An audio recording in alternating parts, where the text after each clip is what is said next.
limiting large army. Imam Ahmad, the opposite of this, Imam Ahmad is small size army, but he has small, however, better logistic and excellent leadership with unified command. Better logistic and excellent leadership with unified command.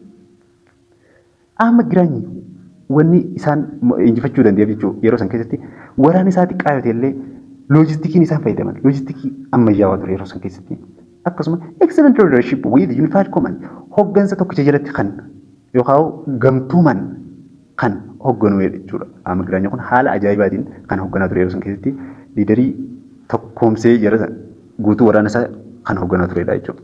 Amma giraanyi loojistikiin isaatis gaa loojistikii addaati kan ture yeroo san keessa jechuudha. Wanni kun waan akkaan ijoo qormaata irratti dhufuu danda'udha jechuudha. Barreessi irratti maybii yeroo baay'ee deddeebi'ee kan dhufudha. Okay. What is gaaffii irratti fakkeenya barreessii dadfoonni kana why the Imam Ahmad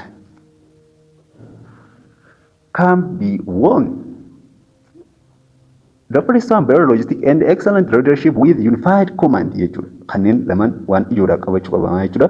The consequently larger and well-equipped Christian army was defeated in most decisive battle at Chimborakwe near Mojo in 1529.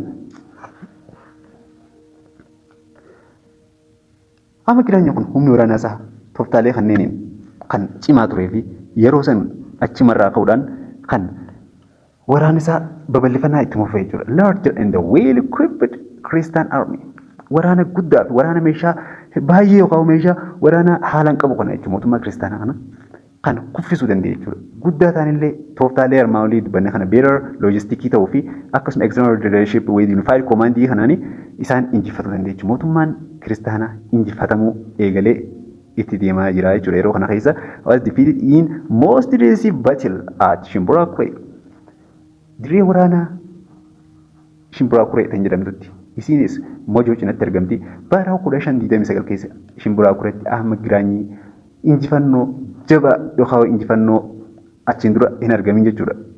Saniif guddaa kan ta'e kan mootummaa kiristaanaa irratti argachuudhaan babal'ifannaa isaa itti fufee jechuudha. Battle of Chimborakure, Ahmad Giraanyi is defeated to Christian army. Then Christian territories like Shawa, Amhara, Lasta, and in North to Maramallasha become under Imam control. Erga Chimborakure irratti mootummaa kiristaanaa kufee booda jechuudha. Bara 1529 kana keessatti Chimborakure irratti jechuudha. Chimborakure irratti injifannoo Ahmad Giraanyi argate isaaf jajjabina guddaa kan taate akkasuma isaaf milkaa'ina guddaa kan ta'e jechuudha. Yeroo sun keessa Christian territory like Shawa, Amhara, and Lasta in North to Maramallasha become under Imam control.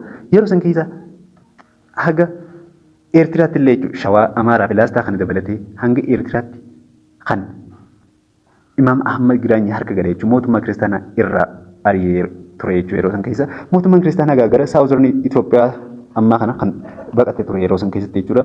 Imam Ahmad empire started from Zeila to Massawa on the coast including Ethiopian interior by 1535. Imam Ahmad empire Imam Ahmad Giraanyi yeroo san keessa bal'ina isaa irraa jechuudha. Zeila galfa fedanii irraa haga Matsawwaa jechuudha. Matsawwaa Reedsii jechuudha. Haga Eertiraa qaxxaamuree Matsawwaatti kan Imam Ahmad Giraanyi harka tokko jechuudha. Yeroo san keessa empire bal'aa Horn of Africa kana haalaan guututti hamma jechuun danda'amutti qabamee Ahmad Giraanyi harka ture jechuudha yeroo san keessa. And so as he penetrated deep into Christian kingdom, Imam Ahmad set up civil bureaucracy constituted from his men and newly recruited personnel from Christian territory. Yeroo Ahmad Giraanyi mootummaa kiristaanaa haalaan isaan cabsee bulchiinsa kiristaanaa kan duraan ture san gara bulchiinsa musliimaatti yookaan islaamaatti kan deebisuudhaaf yaale yeroo san keessa maal godhaa ture bakkanii fi kontiroolii isaa jala galee hoggansa olaanaa irratti namoota isaan irraa ta'an jechuudha namoota musliima duraan isaanii wajji deeman hooggansa olaanaa irra godhuudhaan akkasuma namoota kaanillee isaan jalatti jechuudha isaanii waliin kan hojjetan uummata naannoo mootummaa kiristaanaa qabamee ture kana jechuudha. His men and newly recruited personnel from the Christian territory jechuudha. Kana jechuun uummata naannoo islaamaa mootummaa islaamaa harka gale kana keessa jiraataa turan uummatuma jiraataa naannichaa jechuudha lookaal warreen ta'an isaan sana keessaa filanii gara warreen bulchiinsatti karaa olchiisuutti kan deemanidha jechuudha yeroo san keessa isaan saniititu waliin hojjetee bulchiinsa haaraa kana waliin sirna bulchiinsaa waliin gaggeessaa ture jechuudha. Maal naannoo silaa qabatame irratti jechuudha. His wife, Batidil Wambara, had encouraged her husband to avenge her father's deeds. His wife, haati manaa isaa yookaan niitiin isaa Batidil Wambara kan jedhamtu niitii amma giraan jechuudha. Batidil Wambara jedhamti. Isiin intala Amira Harar kan ture yookaan Amira Adalii kan ture amma giraanyitiin duratti jechuudha. Emir Mahfuz kan jedhamu. Emir Mahfuz intalti Emir Mahfuz Batidil Wambara jedhamti. Amma giraanyi intala Emir Mahfuz fuudhe isiin Batidil Wambara kan jedhamtu hijaa abbaa isiitiif jecha amma giraanyi yookaan abbaa mana isii kana kan akka mootummaa kiristaanaa kana haalaan dhabamsiisu yookaan haalaan isaan kana injifannoo addaa irra gaggeessu kan duuba deemtee deeggaraa turtedha jechuudha san keessatti. Gahee addaa akka inni kun sodaa takka malatti isaan kana dhabamsiisee haaloo isii san haaloo abbaa isii kan lemna dingiliin ajjeefamee san bahuudhaaf jecha abbaa isii Emir Mahfuz lemna dingiliititu ajjeesee ture osoo amma giraanyiin dhufin duratti jechuudha. She accompanied Ahmad throughout his expedition. Yeroo inni expedition yookaan yeroo inni babal'ifannaa irra jiru kanatti yeroo inni mootummaa kiristaanaatiin wal lolaa deemu naannoo bara 1915 irraa eegalee jechuudha. Kanarraa kaayee isiin takka jalaafteen beektu jechuudha. Haga xumuraa inni guyyaa inni duutte jechuudha. Kunis isheenis gaa yeroo san keessa guutuu kan jala deemtu mootummaa kiristaanaa kana kufaatii isaanii kana itti agartee qalbii isii tana fayyisuudha jechuudha. Hijaa abbaa isii saniif jecha. After he was defeated at the Battle of Shumbura in 1529, military set back forced Lemnedingil to retreat and finally died in 1540, being fugitive. Achiin boodettee jechuudha. Yeroo san yeroo bara 1529tti mootummaan Sultaaneet of Adaliin jechuudha mootummaa kiristaanaa kana koffistu Shumbura irratti humni waraanaa Lemnedingil harkaa faca'e. Kaanis ni dhume, kaanis harkaa faca'e. Lemnedingiliin ni baqatee jechuudha.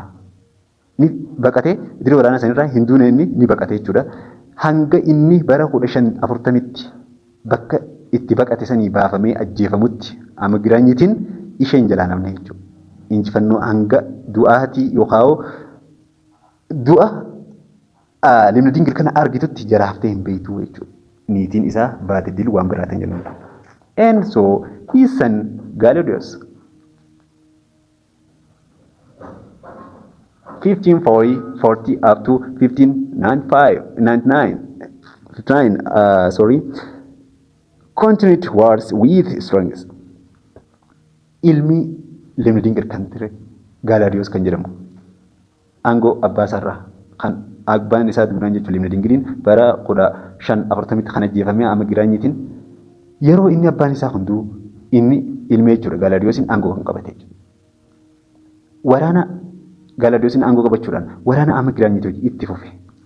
It was after getting the military assistance from the Portuguese that the successor of Lemnedingil, Galerius, defeated the force of Imam Ahmad in 1543 at the Battle of Wainadega. Galerius waraana amma giraanyitii wajjin kan itti fufe. Boodarra gargaarsi waraanaa mootummaa Poorchugaal irraa kan seenee jechuudha. Namoota 400 kan mootummaan Poorchugaal ergeef gargaaruudhaaf jechuudha. Mootummaa Kiristaanaa Ayilaandii kana deeggaruudhaaf kan ergeef jechuudha. Kunis gara Lemnedingil kan silaa dhufu Lemnedingiliin duratti du'e.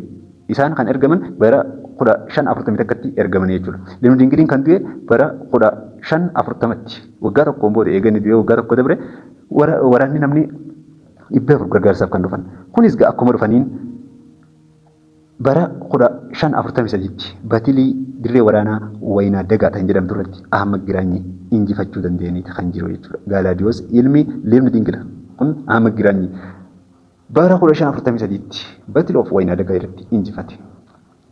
The Portuguese soldier that came to Ethiopia to help the force of Galadios were led by Cristobal da Gama arrived at the Christian court in 1541. Portuguese loltoonni warree Portugal irraa dhufan kun namoota dhibbaa Faransiin jechuudha. That came to Ethiopia isaan gara Itoophiyaa gan dhufan humna Galadios kana diiguudhaaf jechuudha. Galadiyoosiif humna ta'uudhaaf humna waraanaa Galadiyoos kan akkatti rakkatee baqataa ture kana diiguudhaaf kan dhufanidha. Innis hoogganaan namoota dhibbaa Faransiin yookaan waraana Portugaalii sana Cristobal da Gama kan jedhamu. Cristobal da Gama kan jedhamu. Innillee ilma Vasco da Gamaati kan ture yaama seenaa irratti jechuudha. The son of Vasco da Gama, he was Cristobal da Gama, arrived at Christian court in 1541. Bara 1540 takkatti gara mootummaa kiristaanaa kana dhufanii chiga kan ga'anii jechuudha. Isaan kunneen yet about 200 Portuguese were killed. Their leader Cristobal da Gama was beheaded in Ofla battle in the Battle of Ofla that southern Tigray in 1542. Kun egaa gaafa Cristobal da Gamaadhaan durfamanii dhufan akkuma dhufaniin osoo mootummaa kiristaanaa kana hin gahin humna Ahmad Giraanyiitiin wal afaan dhufan. Humna Ahmad Giraanyii yeroo wal afaan dhufan Ahmad Giraanyi yeroo jalqabaaf asirratti hin dubbatamne seenaa walii galaa jechuudha akka seenaa wal qabatu yeroo jalqabaaf akkuma wal dhufanii riidsii kana coast of riidsii irratti wal qunnamanii turan achira yeroo jalqabaaf kan osoo Battle of Oflatti hin dhufin Battle of Agameedha batiliin sanii tan jalqabaa jechuudha achirratti kan injifate jechuudha namoonni dhibbaa Faransiin waraana Ahmad Giraanyi yeroo takkaaf 1542tti kan injifatee ture yeroo takkittiidhaaf jechuudha. Achiin booda Ahmad Giraanyi gargaarsa Turkirraa namoota 900 erga tara takka injifatamee booda argachuudhaan deebi'ee Battle of Oflaa kanarratti lammaffaa irratti jechuudha. Humnoota Portugaal kanaan walitti deebi'an wal dhawan jechuudha. Osoo inni fi mootummaa kiristaanaatti waliin qunnamanii dura kun amma gaafa walitti deebi'an namoota 200 warreen dhibbaa Faransiin irraa jechuudha. Hoogganaa isaanii Cristobal da Gama kan jedhamullee morma irraa muruudhaan isa namoota 200 achi fixuudhaan nama 200 qofaatu hafeef ture yeroo san. Yeroo san namoota 200 hafe kanaatiitu gara mootummaa Galadiyoos yookaan Kiristaan Haayilaandii Kingdamii kanatti kan deemee ture jechuudha. Humna Ahmad Giraanyi dheessanii gara mootummaa kiristaanaa saniin achi seenanii ichirraan itti deebi'anii isaan loluudhaaf jechuudha. In the same time the force of Imam Ahmad was backed by Ottoman Turkey. Gaafa yeroo wal fakkaataa ilaalama. Gaafanii fi namoonni ichirraa 200 achi afaanitti yookaan dirree waraanaa Oflaa tanarratti Ahmad Giraanyiitiin ajjeefaman waraanni Portugaal kuni humni Imaam Ahmad kan Ottoman Turkiitiin deebi'eef jechuudha. Humni waraanaa achirraa kan ergameef jechuudha gara Imaam Ahmadiin due to limited resources. Galadiyoos employed amma kana jechuudha bakka kanatti waan ta'etu jira. Dogoggora Ahmad Giraanyi raawwatame kun osoo ittiin dabriin dura jechuudha. Gaafa namoonni 200 warra Portugaalii ajjeesee Cristobal da Gamaallee ajjeesee injifadheetiin jira jeeti Ahmad Giraanyi kun maal godhe ni jarjaree fuudhee waraana Turkii kana Turkiidhaaf deebiseef.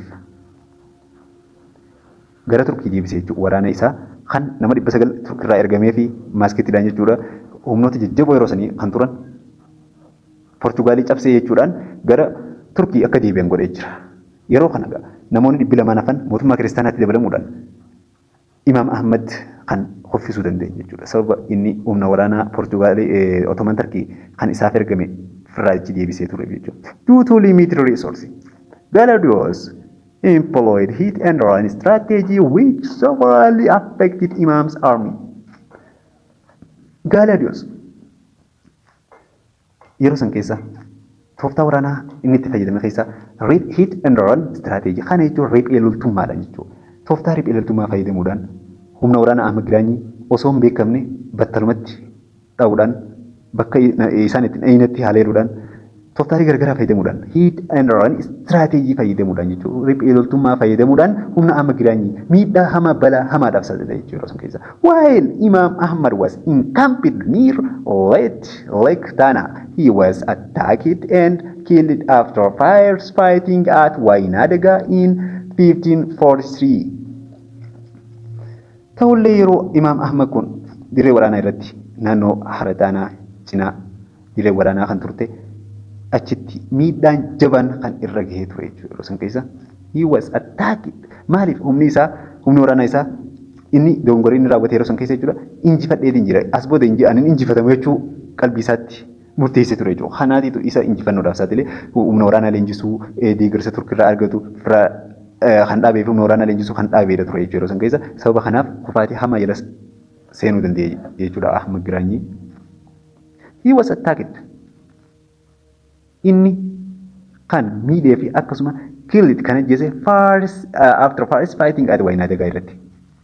Humni waraanaa Ahmad Giraanyii dirree waraanaa Wainadaga irratti bara 1543tti Ahmad Giraanyii illee duudhaan humni waraanaa Ahmad Giraanyii haalaan kan miidhame turedha jechuudha yeroo san keessa. So Christian restored almost all northern and central plateau. Sababa kanaaf mootummaan kiristaanaa kan restore godhe duuba deebi'ee kan bulchiinsa isaa deeffachuudhaaf bakka Ahmad Giraanyii namoota fi irratti aangoo itti kennuudhaan jechuudha hooggantoota ifiitti godhee bulchiinsa musliimaa gadhaabaa ture san deebisee bulchiinsa kiristaanaa gadhaabuudhaan duraan ture san jechuudha haaromsuudhaaf kan guututti hamma jechuun danda'amu jechuudha naannoo muraasa malee kan Northern fi Central Plateau kana haaromsee ture jechuudha. Eenyu Galaadiyoos inni limne dingila kun jechuudha. Muslims in Highlands submitted to Galaadiyoos who was tolerant to them to promote consolation. Musliimonni Highland irratti yeroo gara Galaadiyoos jala turan jechuudha yeroo san keessa who was tolerant to them to promote consolation. Galaadiyoosin obsan kan isaan deeggarillee kan jiru jechuudha. Galaadiyoos established a strong Christian kingdom regaining many pre-war territories and tributary region. Galaadiyoosin milkaa'ina guddaa kan milkaa'e yeroo san humna musliimaa injifachuudhaan he established a strong Christian kingdom. Mootummaa kiristaanaa humna jabaa qabu hundeessuu kan danda'e jechuudha ittiin milkaa'e yeroodhaaf kan ittiin milkaa'e jechuudha yeroo san keessa regaining money and pre-war territory naannoo osoo waraana Ahmad Giraanyiitiin dura naannoo bara 1520 duratti Ahmad Giraanyii jala yookaan mootummaa musliimaa jala hin turin yookaan naannoo bara 1520 dura gibira mootummaa kiristaanaatiif kafalaa ture guututti amma jechuun danda'amu kan aangoo kiristaanaa jalatti deebisee jechuudha. Kan Ahmad Giraanyiitiin fudhatamee ture irraa deeffatee ture jechuun illee mootummaa musliimaa harkaa kun egaa milkaa'ina isaati. Irraa deeffachuudhaan gibirallee akkuma duraan irraa sassaabu eegale jechuudha. And so even after the death of Imam Ahmad, the conflict between the Christian kingdom and the Muslim sultanate was not over.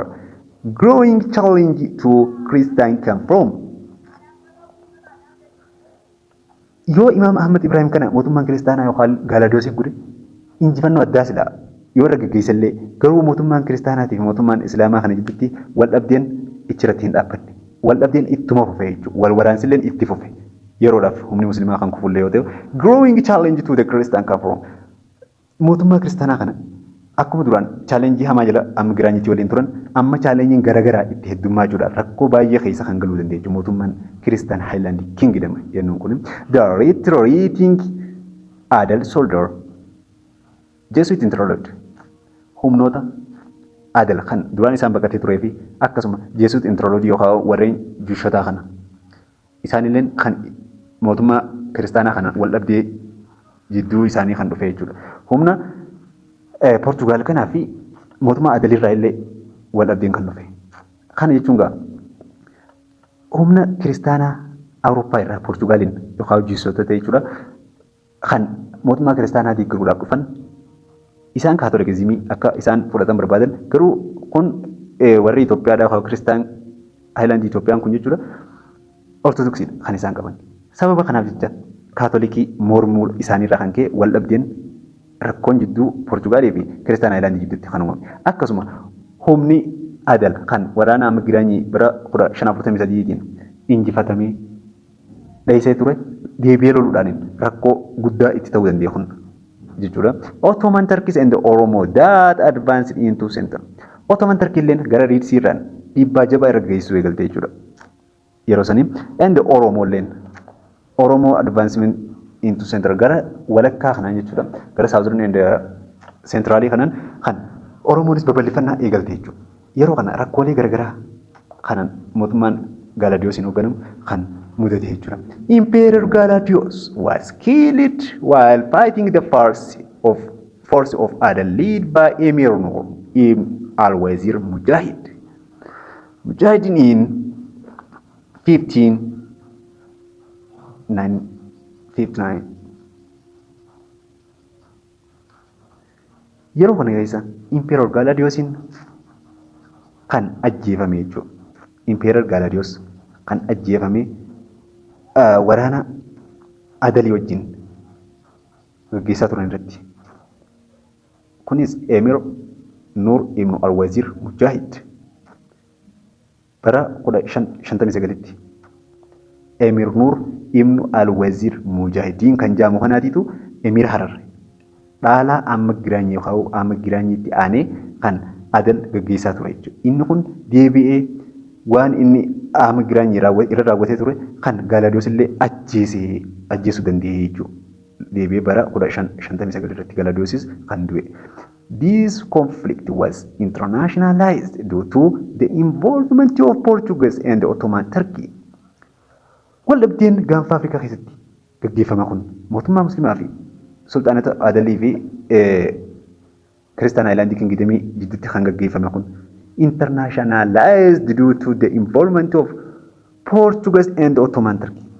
Inni kun waldhabdee idil addunyaa yookaan waldhabdee guddaa ta'uudhaan kan humni Ottoman Turkey impaayera guddaa addunyaatii fi Poorchugaalii impaayera guddaa kan turte isaan lamaan kan waraanatti irratti hirmaatan jechuudha. Daayirektii fi indaayirektiin illee.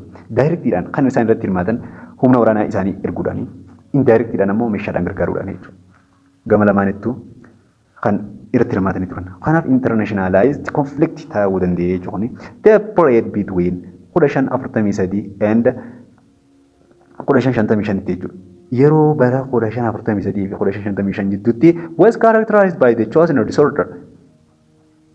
Haalaan bakka wanti dhibdeen jidduu keessoo haalli bakka jeeqamsi siyaasaa kan ture yeroo barreen kanneen keessatti. And the next topic, Muslim-Christian conflict consequences